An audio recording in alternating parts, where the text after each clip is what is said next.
전능하사 천지를 만드신 하나님 아버지를 내가 믿사오며 그 외아들 우리 주 예수 그리스도를 믿사오니 이는 성령으로 잉태하사 동정녀 마리아에게 나시고 본디오 빌라도에게 고난을 받으사 십자가에 못 박혀 죽으시고 장사한 지 사흘 만에 죽은 자 가운데서 다시 살아나시며 하늘에 오르사 전능하신 하나님 우편에 앉아 계시다가 저리로서 산자와 죽은 자를 심판하러 오시리라.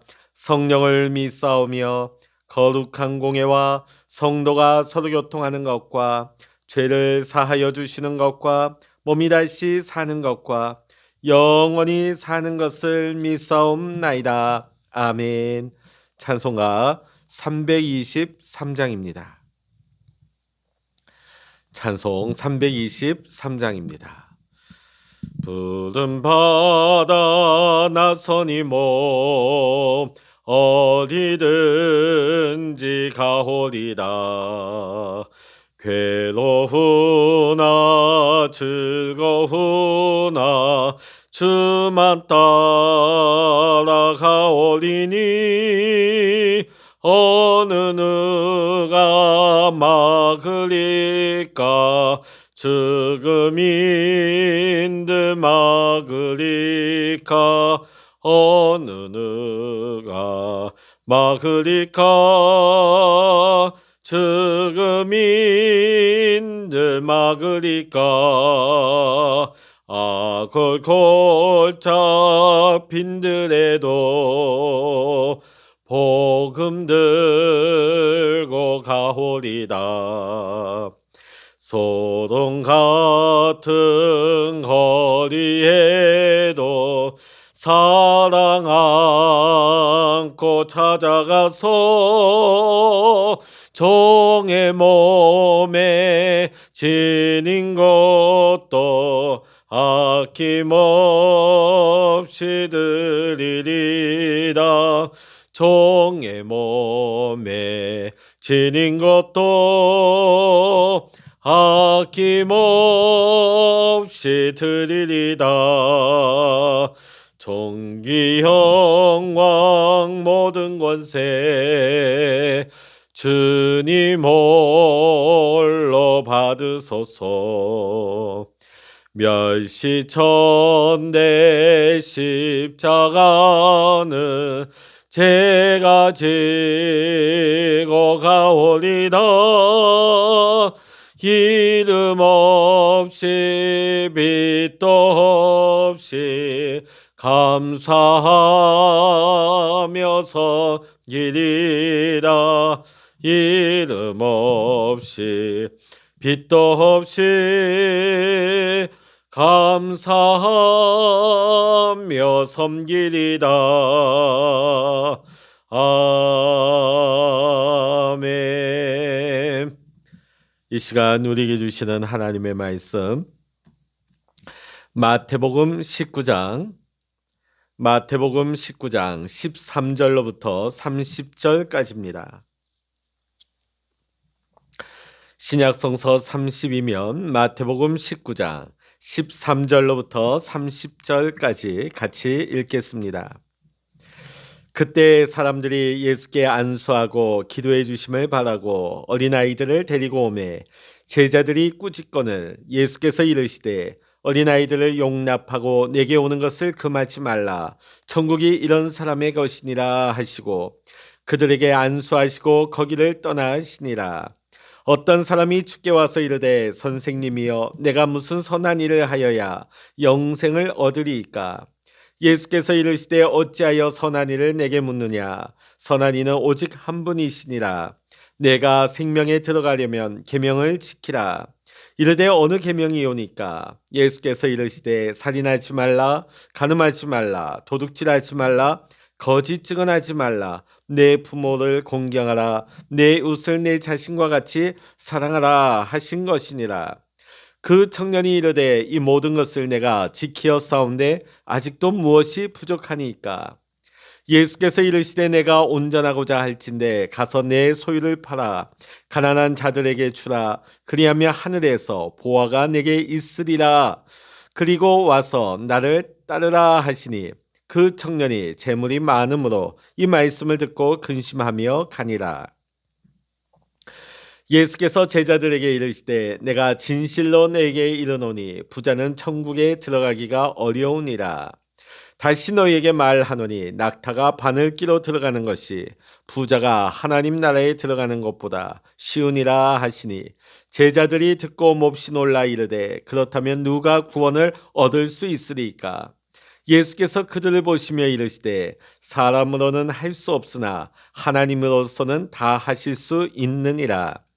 이에 베드로가 대답하여 이르되 보소서 우리가 모든 것을 버리고 주를 따라 싸운데 그런즉 우리가 무엇을 얻으리까?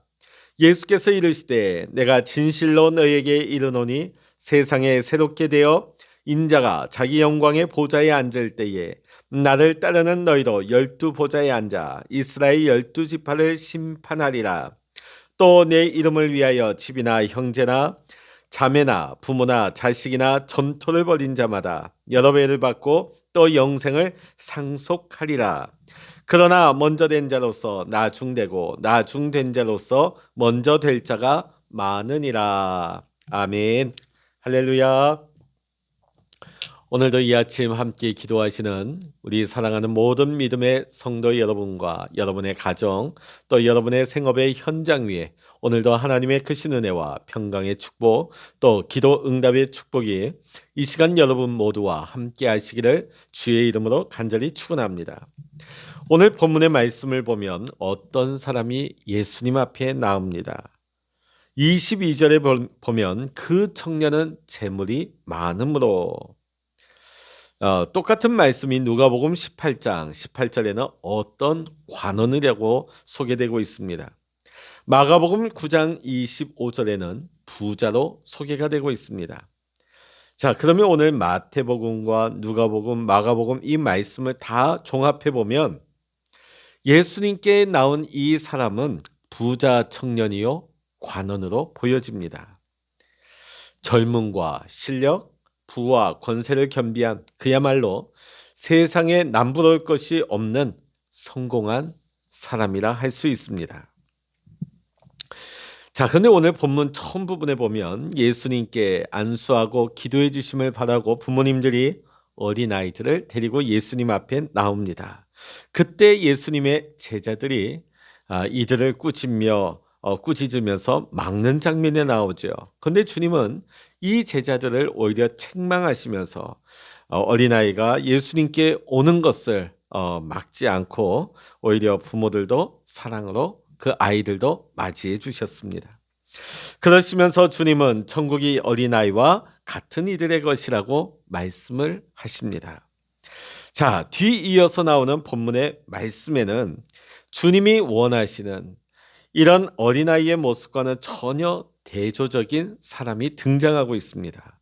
그는 부자 청년 관원이었습니다. 자, 그런데 이 부자 청년은 선행을 영생의 조건으로 생각하고 있는 것 같습니다. 16절의 말씀 보면 무슨 선한 일을 하여야 영생을 얻으리까? 그런데 이 청년이 사실 일반적인 청년들과는 다르다는 것을 보게 되죠. 보통 이 또래의 청년들이라면 세상을 목표로 삼고 달려가기 마련입니다. 그리고 육신의 즐거움과 쾌락을 추구하는 그런 것이 일반적인 세상 젊은이의 모습이지요.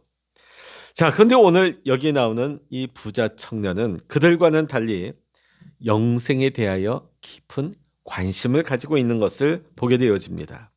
그래서 아마 이는 어려서부터 하나님의 말씀, 율법, 그 계명을 열심히 지켜온 것 같습니다. 그래서 청년은 예수님께 선생님이여 무슨 선한 일을 하여야 내가 영생을 얻으리까?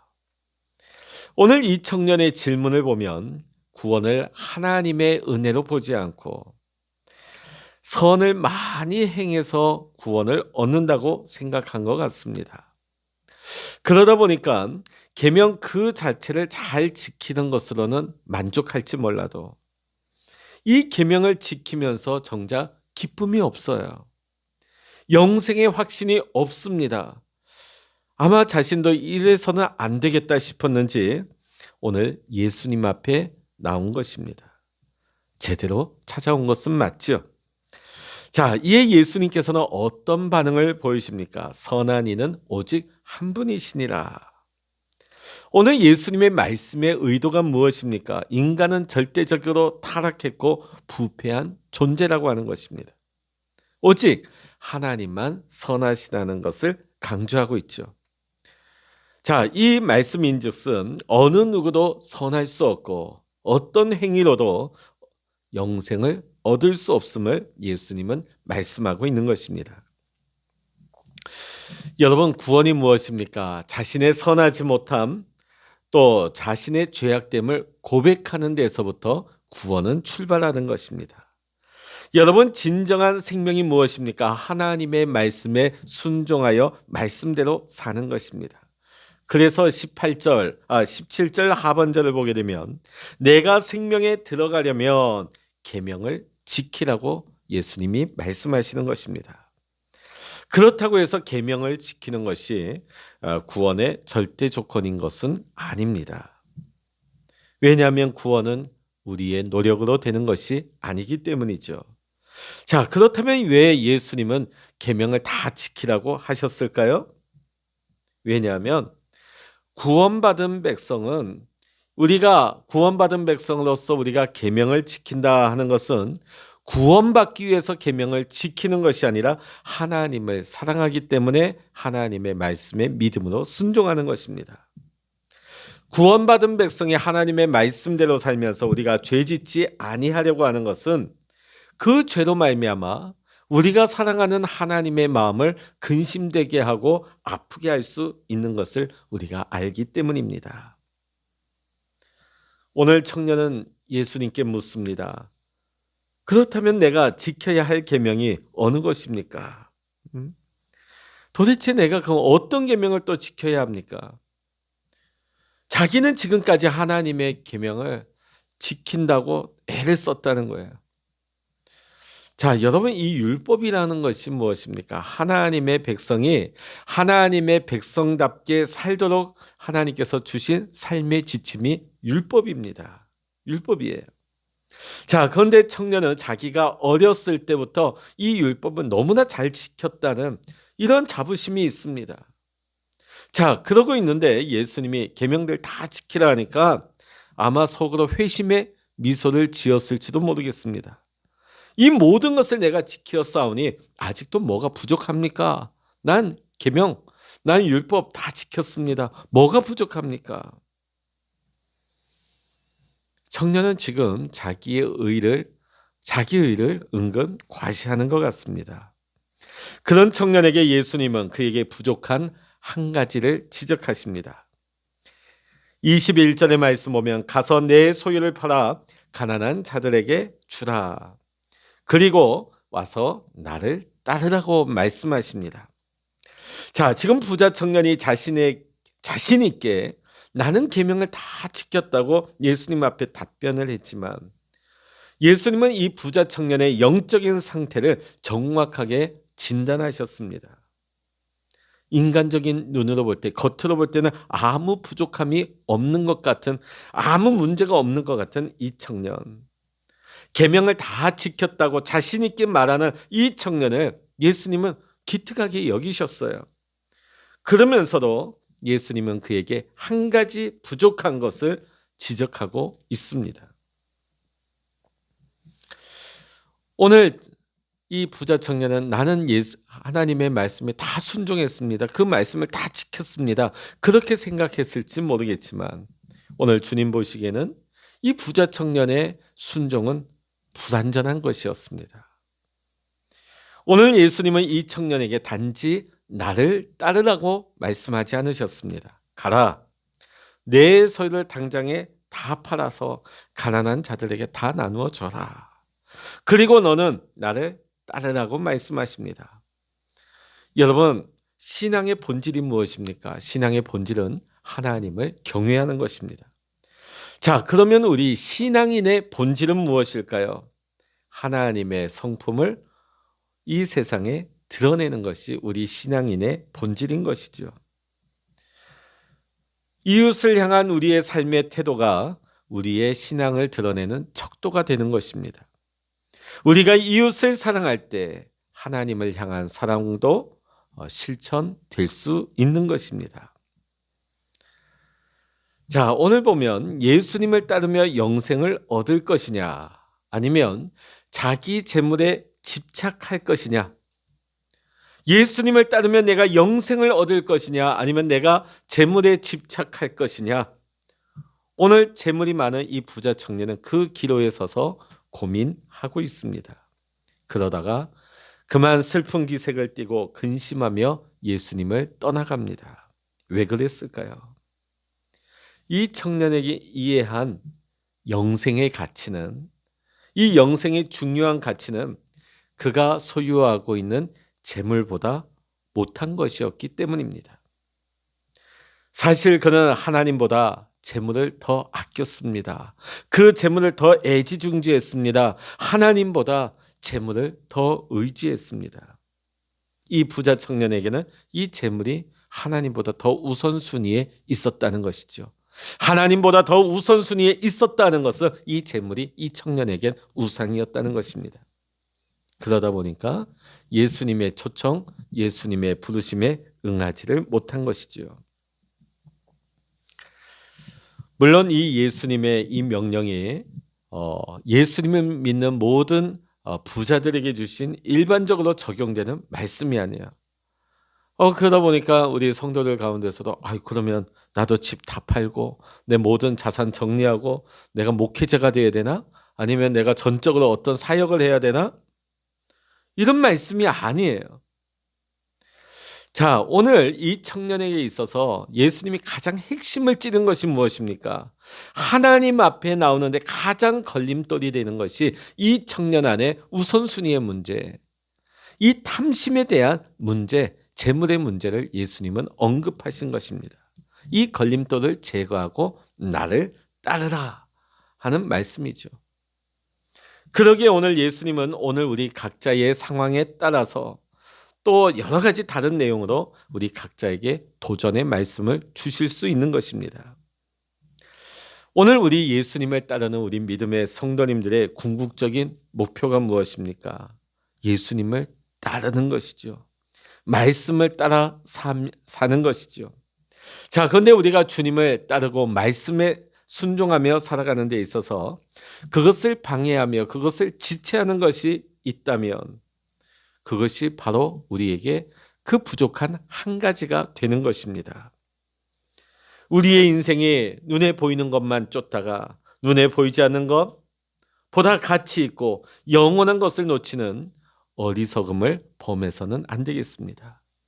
오늘 이 부자 청년은 입술로는 영생을 얻기를 원했지만 정작 예수님의 부르심 앞에 눈에 보이는 것을 놓지 못하고 집착하다가 결국은 영원한 것을, 영원한 생명을 놓치고 만 어리석은 결정을 하는 모습을 우리는 보고 있는 것입니다. 오늘 예수님께서는 이 부자 청년의 행동에서부터 이 재물이 천국 들어가는데 얼마나 큰 걸림돌이 되는지에 대해서 교훈의 말씀을 이끌어내시고 있습니다. 자, 예수님께서 비유의 말씀을 드시는데요. 부자가 하나님 나라에 들어가는 것이 마치 약대가 바늘기로 지나가는 것보다 더 어렵다고 말씀을 하십니다. 약대가 뭡니까? 낙타죠. 낙타가 굉장히 큽니다. 그 중동 지역에서 낙타는 굉장히 큰 짐승입니다. 바늘귀는 뭡니까? 여러분 우리가 잘 알다시피 바늘귀 아시죠? 저는 아무리 거기 실을 넣으려고 해도 잘 들어가지를 않더라고요. 그만큼 아주 작은 통로를 가리킵니다. 가장 큰 짐승이 가장 작은 통로를 통과한다는 거 불가능한 것이죠.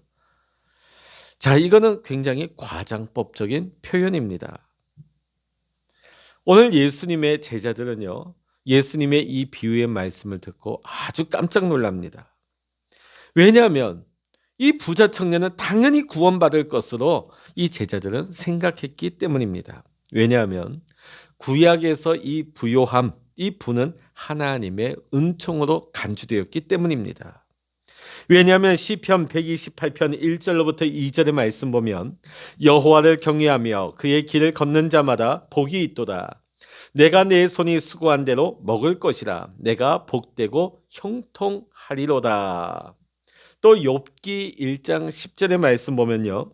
주께서 그와 그의 집과 그의 모든 소유물을 울타리로 두르심 때문이 아니니까 주께서 그의 손으로 하는 바를 복되게 하사 그의 소유물이 땅에 넘치게 하셨음이니이다. 구약의 곳곳에 나타나는 축복 가운데는 이 재물이 빠질 수 없습니다.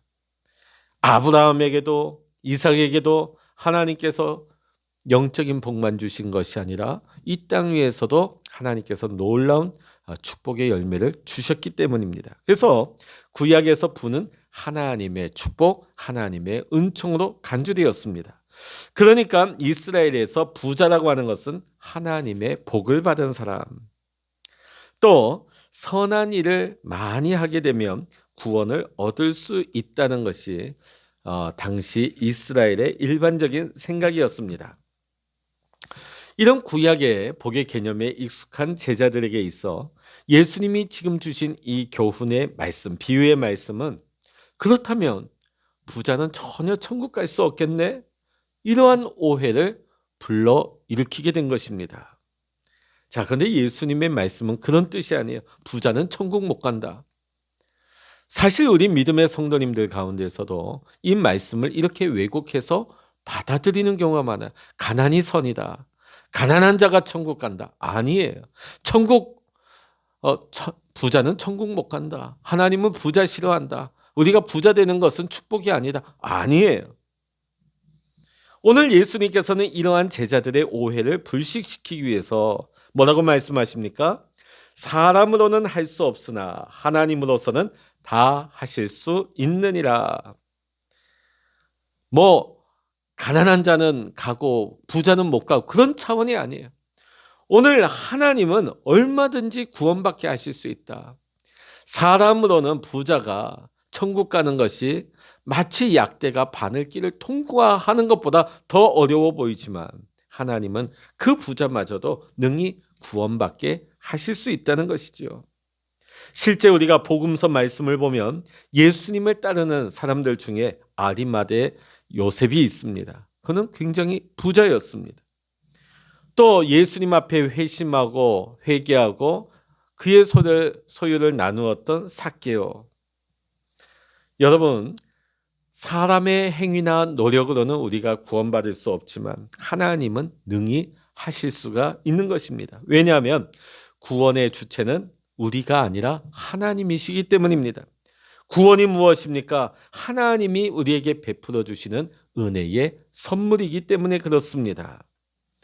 오늘 우리가 어린아이처럼 오직 하나님만 의지하며 우리가 예수님을 나의 구주로 받아들일 때에 그가 누구든지 간에 그는 하나님 나라에 들어가는 영생을 복을 받게 되는 줄로 믿습니다.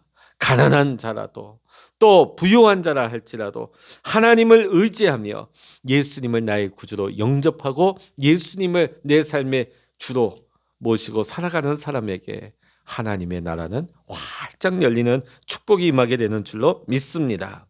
그런데 오늘 이 청년은 재물에 대한 집착 때문에 예수님을 절대적으로 따르지를 못했다는 것입니다. 하나님보다도 이 재물을 놓지 못한 거예요. 이 재물을 의존한 것이죠. 예수님의 이 말씀을 들으면서 제자들이 불안해졌습니다. 그렇다면 우리는 과연 구원받을 수 있을까? 하나님의 손에 달렸던 그럼 우리는 과연 구원받을 수 있을까? 그러면서 무슨 얘기를 합니까? 예수님의 제자들은 자신들이 주님을 위하여 주님을 따르기 위해 모든 것을 버렸다고 말합니다. 물론 제자들이 이 부자 청년처럼 엄청난 것을 포기한 거는 아닐 거예요. 그럼에도 불구하고 분명한 것은 그들의 삶에 있어서 가장 큰 것, 중요한 것을 포기한 것은 맞습니다.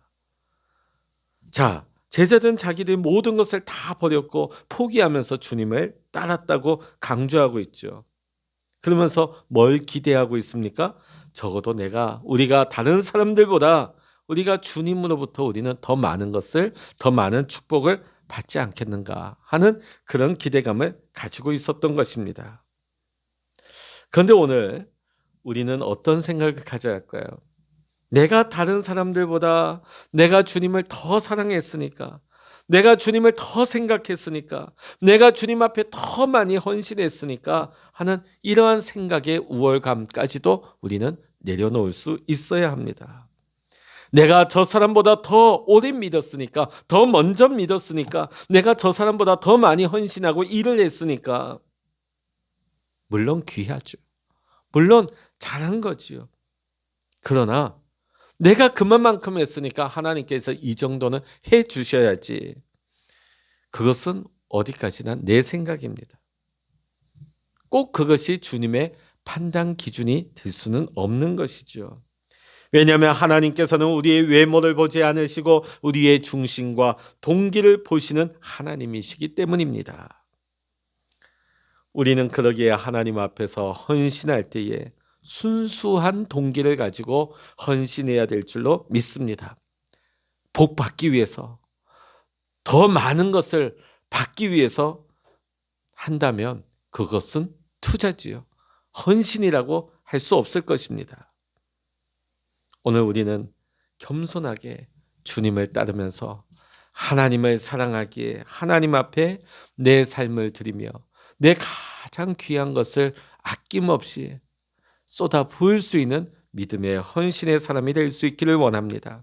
내가 예수 이름을 위하여서, 내가 주님을 따르기 위하여서 내 삶을 드리고 내 삶을 희생할 때에 그가 누구이든지 간에, 가난한 자든지 부자이든지 그가 언제 믿었든지 분명히 예수님을 위하여서 그를 따르기 위하여 그의 삶을 희생한 자들에게는 상급과 영생이 분명히 주어질 줄로 믿습니다. 사랑하는 성도 여러분, 영생의 진정한 의미가 무엇입니까? 영생은 하나님을 아는 것입니다. 우리가 하나님을 안다 하는 것은 하나님과 교제를 나누는 것을 의미합니다. 우리가 하나님을 바로 알려면 우리가 하나님의 말씀을 알고 그 말씀에 순종해야 하는 것입니다.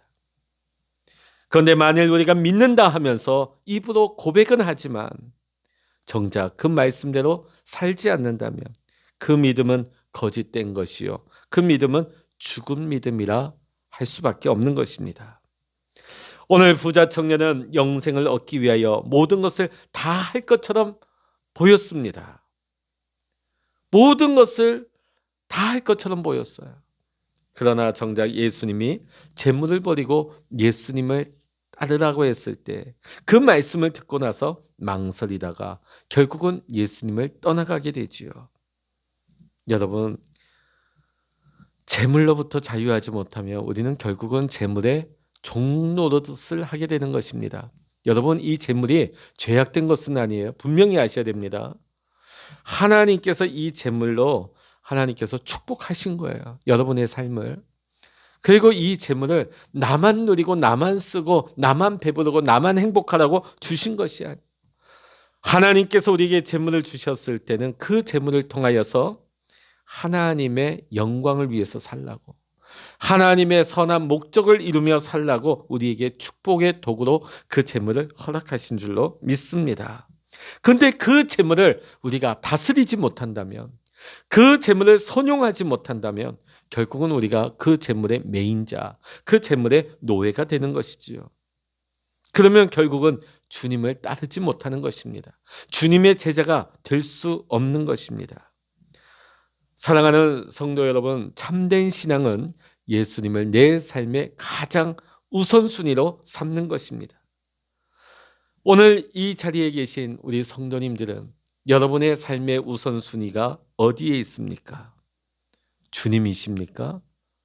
아니면 여러분의 소유 재물입니까?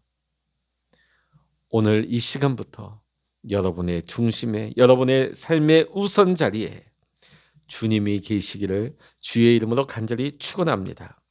하나님은 오늘도 온 땅을 두루 감찰하시면서 주의 뜻대로 행하는 자를 찾으십니다. 오늘도 저와 여러분이 자기를 부인하고 자기 십자가를 지고 주님과 동행하면서 주님의 기쁨 되며 주님의 소원을 이루어 드릴 수 있는 믿음의 삶을 살아가게 될 때에, 마지막 날 우리 모두가 주님 앞에 섰을 때에 주님 앞에 착하고 충성된 종이라 칭찬받으며 귀한 상급 받을 수 있는 저와 여러분 모두가 될 수 있기를 이 시간 주의 이름으로 간절히 축원합니다. 기도하시겠습니다.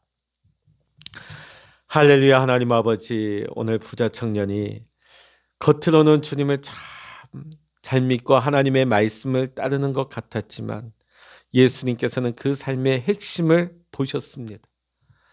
입술로는 하나님을 사랑하며 말씀을 사랑하는 것처럼 말했지만은 정작 하나님이 그 삶의 우선이 되지 못했습니다. 그 재물이 우선이었고 그 삶을 의지하는 삶을 살았기에 결국은 주님을 떠나고 말았습니다. 오늘 우리 사랑하는 모든 믿음의 성도들에게 하나님께서 축복하여 주셔서 하나님 재정도 허락하여 주시고 하나님 우리의 소유에도 하나님 하늘에 넘치는 복으로 채우시고 공급하여 주시옵소서. 그러나 그 재물에 우리가 매이지 않기를 원합니다. 오히려 하나님께서 우리에게 주신 그 재물을 통하여서 하나님의 뜻에 쓰임받을 수 있는 아름다운 도구가 되게 하시며 하나님이 기뻐하시는 일에 힘쓸 수 있는 우리 모두가 되게 하여 주시옵소서. 하나님, 오늘도 하나님 기뻐하시는 삶을 살기를 원합니다. 입술로만 하나님을 사랑하는 것이 아니라 하나님 우리의 삶을 다하여서 우리의 믿음이 헌신으로 이어지는 하나님 살아있는 신앙, 예수님을 따라가는 참된 신앙의 삶을 살아갈 수 있는, 그래서 마지막 날에 주님 앞에 귀한 상급 받을 수 있는 우리 모든 믿음의 성도님들 축복의 삶을 살게 하여 주시옵소서. 모든 감사와 영광을 우리 주님께 올려드리며 우리 주 예수 그리스도의 이름으로 간절히 기도하옵나이다. 아멘. 찬양하라 내 영혼아, 찬양하라 내 영혼아, 내 속에 있는 것들아 다 찬양하라. 기도하라 내 영혼아, 기도하라 내 영혼아, 내 속에 있는 것들아 다 기도하라. 주여 일창으로 합심하여 기도하십니다. 주여